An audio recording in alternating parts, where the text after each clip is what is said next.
အစင်းမြင့်ပညာအမျိုးသမီးတိုင်ပွဲမှာပထမဆုရရှိတဲ့ရခိုင်ပြည်နယ်မှာမတ်ဆိုးယူနန္ဒာဆုလက်ခံကြရရဖြစ်ပါတယ်။ဒီကဆုရရွှေတစိမ့်ဆုရှင်မဆိုးယူနန္ဒာက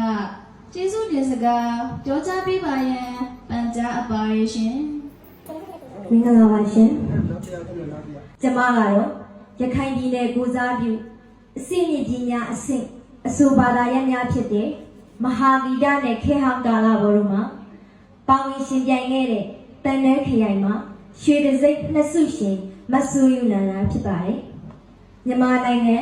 တိုင်းနယ်ပြည်နယ်14ခုမှာကိုယ့်ထက်ပညာအားငွေအားလူအင်အားစတဲ့ထိပ်သီးလေးစဉ်များနဲ့အကျိတ်နဲ့ရှင်ပြိုင်ခဲ့တဲ့အခါမှာဇွဲမလျှော့စိတ်ကမကြဘဲနဲ့ကျမအပါအဝင်ရခိုင်ပြည်နယ်ကိုစားပြုရှင်ပြိုင်သူများဟာကြကုတ်ကြကဲအစွမ်းကုန်ကြိုးစားပြီးပြိုင်ပွဲဝင်ခဲ့ကြပါတယ်။ဒါကြောင့်လဲရခိုင်ပြည်နယ်ဟာ